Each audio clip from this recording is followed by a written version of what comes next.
नमस्कार शर्यतप्रेमी, स्वागत आहे आपल्या आणखीन एका नवीन व्हिडिओमध्ये. आपण पाहत आहात महाराष्ट्र शर्यत चॅनल. आज आपण आलेलो आहे मणेराजुरी बोरगाव या ठिकाणी. कारण तसं खासच आहे, कारण येत्या रविवारी 9 नोव्हेंबर 2025 रोजी एक ऐतिहासिक आणि महाराष्ट्रामध्ये सगळ्यात जास्त बक्षीस असणारं असं नावलौकिक असलं एक मैदान या ठिकाणी पार पडणार आहे. आपण आहे मणेराजुरी बोरगाव या ठिकाणी, कोड्याचा माळ या ठिकाणी आहे. या व्हिडिओच्या माध्यमातून आपण या शर्यतीविषयी पूर्ण माहिती आपण त्या ठिकाणी घेणार आहे. तर हे मैदान श्रीनाथ केसरी या नावाने होणार आहे आणि हे मैदान डबल महाराष्ट्र केसरी माननीय चंद्रहार पाटील साहेब यांच्या मार्गदर्शनाखाली होणार आहे. तसेच या मैदानासाठी महाराष्ट्र राज्याचे उपमुख्यमंत्री माननीय एकनाथरावजी शिंदे साहेब यांची उपस्थिती असणार आहे. गेल्या 2 महिन्यापासून आपण या मैदानाविषयी अपडेट सोशल मीडियावरती घेतच आहात. या व्हिडिओच्या माध्यमातून आपण या मैदानाची काही ठळक वैशिष्ट्ये आपण या ठिकाणी थोडक्यात आपण बघणार आहे. तर या मैदानाचं प्रमुख पहिलं जे वैशिष्ट्य आहे ते म्हणजे गोवंश संवर्धन याच्या अंतर्गत हे मैदान होईल. म्हणजे या मैदानाचा उद्देश जो असणार आहे तो गोवंश संवर्धन कशा पद्धतीनं होईल, कशा पद्धतीनं व्हायला पाहिजे आणि त्यासाठी चालना कशी देता येईल, या मैदानाचं हे प्रमुख वैशिष्ट्य आहे. त्यानंतर दुसरं जे वैशिष्ट्य आहे की या मैदानाची बक्षिसं. आता जनरल पद्धतीमध्ये आपण सर्वसाधारणपणे बक्षिसांची रक्कम यापूर्वी आपण पाहिलेली आहे, परंतु महाराष्ट्रामध्ये पहिल्यांदाच एवढ्या मोठ्या प्रमाणाची बक्षिसं पहिल्यांदाच आपण बघतोय. त्यामुळं जे जनरल पद्धतीचं मैदान जे होणार आहेत या पुढे, त्याच्यासाठी एक नवीनच पर्व सुरू होत आहे. यामध्ये जनरल पद्धतीमध्ये प्रथम जे पारितोषिक असणार आहे ते फॉर्च्युनर गाडीचं असणार आहे, द्वितीय आहे थार गाडीचं आहे, तृतीय आहे ते ट्रॅक्टर आहे, चतुर्थ ट्रॅक्टर आहे, 5 नंबर ही ट्रॅक्टर आहे आणि 6 आणि 7 नंबर यासाठी अनुक्रमे 2 टू व्हीलर आणि 1 टू व्हीलर अशी भरघोस बक्षिसे या ठिकाणी देण्यात आलेली आहेत. यानंतर आपण ब गटाची जी बक्षीस आहेत त्याविषयी थोडी माहिती घेऊया. तर ब गटासाठी तब्बल प्रथम क्रमांकाला 3 लाखाचं बक्षीस आहे, द्वितीय क्रमांकासाठी 2.5 लाख व तृतीय क्रमांकासाठी 2 लाख रुपयाचं बक्षीस त्या ठिकाणी ठेवलेलं आहे. त्यानंतर दुसरा चौथा जो गट आहे त्याच्यासाठी भरघोस बक्षीस त्या ठिकाणी ठेवलेले आहेत. त्यामध्ये अनुक्रमे प्रथम क्रमांकाला 1.5 लाख रुपयाचं बक्षीस आहे, द्वितीय क्रमांकाला 1 लाख रुपयाचं बक्षीस आहे आणि तृतीय क्रमांकाला 75,000 रुपयाचं बक्षीस त्या ठिकाणी आहे. त्यानंतर आदत गटासाठी प्रथम क्रमांकासाठी 1 लाख रुपयाचं बक्षीस आहे, द्वितीय क्रमांकासाठी 75,000 रुपयाचं बक्षीस आहे आणि तृतीय क्रमांकासाठी 50,000 रुपयाचं बक्षीस त्या ठिकाणी ठेवण्यात आलेलं आहे. या स्पर्धेचं पुढील वैशिष्ट्य आपण बघूया.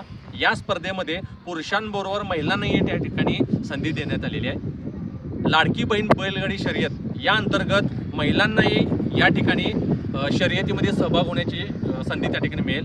या स्पर्धेमध्ये सहभागी महिलांना 11,000 रुपये बक्षीस व 1 चषक त्या ठिकाणी देण्यात येईल. तसेच या स्पर्धेमध्ये सहभागी होणाऱ्या महिलांना कोणत्याही प्रकारची प्रवेश फी घेतली जाणार नाही असं आयोजकांकडून सांगण्यात आलेलं आहे. तसेच महिलांची जी स्पर्धा होणार आहे याचे उद्घाटन महाराष्ट्राचे उपमुख्यमंत्री माननीय एकनाथरावजी शिंदे साहेब यांच्या हस्ते त्या ठिकाणी होणार. स्पर्धेचं पुढील एक वैशिष्ट्य आहे ते म्हणजे या स्पर्धेच्या वेळेला 100 महिलांना गोधन त्या ठिकाणी देणार आहे, ज्यामुळे गोवंश संवर्धन या गोष्टीला चालना त्या ठिकाणी मिळू शकते. या स्पर्धेमध्ये महाराष्ट्रामध्ये सर्वप्रथमच पट्टा पद्धत, जनरल म्हणजेच आरत पद्धत व श्वान पद्धत ही तिन्ही मैदानं एकाच वेळेला प्रेक्षकांना त्या ठिकाणी बघता येतील. कारण सर्वसाधारणपणे पट्टा पद्धत, जनरल पद्धत हे विभागानुसार वेगवेगळ्या भागामध्ये त्या ठिकाणी स्पर्धा घेतल्या जातात. त्यामुळं प्रेक्षकांना हे सर्वसाधारण पद्धतीनं पाहता येत नाही. पण या मैदानाच्या ठिकाणी आपल्याला पट्टा पद्धत व जनरल पद्धत दोन्ही मैदानं एका ठिकाणी बघता येतील. आता तुम्ही माझ्या पाठीमागे जे स्टेज बघताय हे मुख्य स्टेज असणार आहे. कार्यक्रमाचे जे प्रमुख उपस्थिती असणार आहेत, मान्यवर लोक जे असणार आहेत त्यांच्यासाठी या स्टेजचा वापर त्या ठिकाणी केला जाईल. या स्टेजची साईज 30 बाय 40 फूट अशी असून या स्टेजची उंची 15 फुटाची आहे. असं भव्य दिव्य असं एक मुख्य स्टेज या ठिकाणी मान्यवर लोकांसाठी या ठिकाणी बांधलेलं आहे. आणि यामध्ये जे काही सत्कार किंवा समारंभ, इतर समारंभ जे काय होतील ते या स्टेजवरून त्या ठिकाणी नियंत्रित केले जातील. आता माझ्या पाठीमागे जे स्टेज तुम्ही बघत आहात हे स्टेज आहे पट्टा पद्धतीची जी शर्यत या ठिकाणी होणार आहे त्यासाठी या स्टेजची बांधणी केलेली आहे. या स्टेजची साईज सर्वसाधारणपणे 30 बाय 60 अशा पद्धतीचं हे स्टेज आहे. माझ्या पाठीमागे तुम्ही बघू शकताय पट्टा पद्धतीचे जे काही सर्व शर्यत जी नियंत्रित या स्टेजवर त्या ठिकाणी केली जाईल.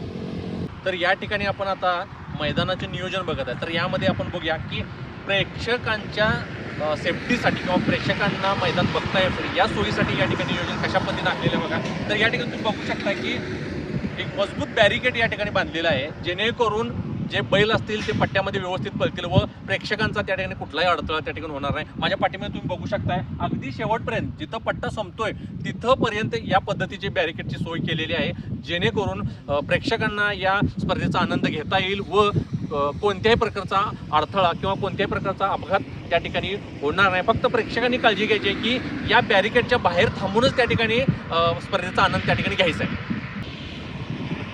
सध्या तुम्ही माझ्या पाठीमागे जे किंवा ज्या मैदानावर उभारलेलं आहे ते पट्टा पद्धतीचं मैदान आहे. पट्टा पद्धतीमध्ये ज्या शर्यती जे होतात त्या पद्धतीसाठी या मैदानाची आखणी केलेली आहे. आता याचं प्राथमिक स्वरूपात काम झालेलं आहे. या ठिकाणी बघू शकता आपण नियोजन चालू आहे. तर आपण आता जनरल आरत परत पद्धतीची जी बैलगाडी शर्यत होणार आहे त्याच्या पट्ट्याविषयी माहिती आपण आता सध्या घेतोय. आता माझ्या पाठीमागे तुम्हाला दिसेल, माझ्या उजव्या बाजूला तुम्हाला दिसतंय जे मुख्य स्टेज आहे आणि माझ्या डाव्या बाजूला जे तुम्हाला दिसतंय ते जनरल बैलगाडीचं स्टेज त्या ठिकाणी दिलेलं आहे. तर या दोन्ही स्टेजच्या मध्य भागावरून आता माझ्या पाठीमागे तुम्हाला हा थोडासा मोका स्पेस दिसतोय, या ठिकाणावरून या शर्यतीची सुरुवात त्या ठिकाणी होईल. जनरल बैलगाडीमध्ये दोन्ही जे स्टेज आहेत या स्टेजच्या मध्य भागावरून या ठिकाणी जनरल पद्धतीची बैलगाडी शर्यत सोडण्यात येईल.